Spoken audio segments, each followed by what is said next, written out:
Hello, good morning, welcome back to my channel. তোমরা সবাই কেমন আছো? আশা করি তোমরা সবাই অনেক ভালো আছো, আর আমিও ভালো আছি। দেখো আজকের ভিডিওটা কি দিয়ে শুরু করেছি। আমাদের এখানে বুড়িমাতলায় যে অষ্টম প্রহর হয় না, তারই আর কি নগর ভ্রমণে বেরিয়েছিল। আসলে এটা কি আমি ঠিক জানি না, তবে নগর ভ্রমণই বলে মনে হয়। দুজন বাচ্চা বাচ্চা মেয়েকে রাধাকৃষ্ণ সাজিয়ে পাড়ায় পাড়ায় ঘোরাতে নিয়ে বেরিয়েছে, আর তাদের সঙ্গে ওদের তো আনন্দ রয়েছে, মানে এই আবির খেলা, আবির মাখানো লোককে, এই সব কিছুই আর। কিন্তু আমার মনে হয় এটাকে নগর ভ্রমণ বলে না। কেন বলো তো?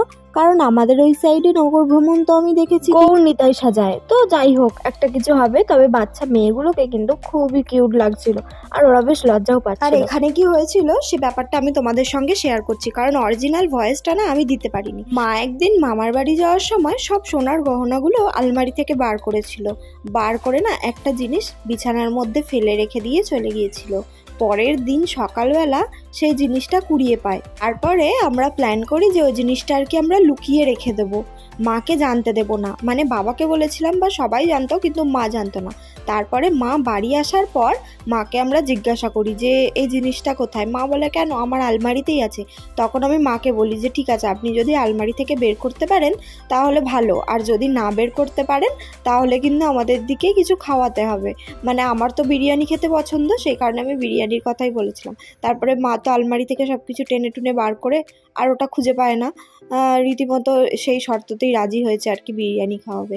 আর এখন আমরা যাচ্ছিলাম বুড়িমাতলায়। অষ্টম প্রহর শেষ হয়ে গেছে, এখন আর কি মালসার যে গান হয় না সেই গান হয়, আর হচ্ছে অনেক বাতাসা ছড়ানো হয়। তোমাদের সঙ্গে সেটা শেয়ার করছি। দেখো এখানে তো আমি প্রথমবার, মানে এইরকমভাবে হরিণ নদী দেওয়া না আমি প্রথমবার দেখলাম, আর আমার বেশ ভালো লাগছিল বিষয়টা, খুব এনজয় করছিলাম।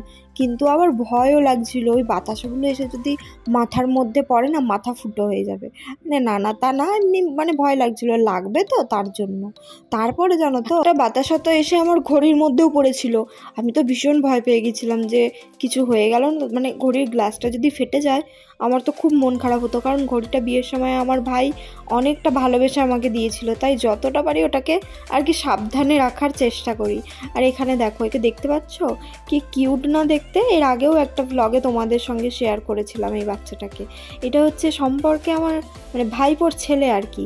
আর এই যে ওর মা, যেমন মাকে দেখতে কিউট, ঠিক তেমন বাচ্চাটাকে। আর ওকে নিয়ে তো বেশি চিন্তা হচ্ছিল, কারণ ছোট ছেলে, যদি একটা বাতাসা এসে মাথার মধ্যে লাগে না, তখন কাঁদতে শুরু করলে আর থামানো যাবে না। স্বাভাবিক, ছোট ছেলে হলে যা হয় ওদের তো লাগবেই না। বড়দের মাথায় পড়লে হয়তো সহ্য করে নিতে পারবে, কিন্তু ছোট ছেলে তো কেঁদে যাবে আর কি। তো এই দেখো, ওই যে দূরে মন্দিরটা দেখতে পাচ্ছ, ওটা হচ্ছে আমাদের বুড়িমার মন্দির। তারপরে এখানে আমার সাথে দেখা হয়েছিল আমার ননদের। ননদ বলতে কিরকম জানো তো? এইটা হচ্ছে আমার মামা শ্বশুরের মেয়ে, মানে ছোট মামা শ্বশুরের মেয়ে, আর ওটা ওর ছেলে। ওর ছেলেটা না লজ্জায় চলে গেল। তো আজকের ভিডিওটা আমি এই অবধি রাখলাম। Thank you for watching, by.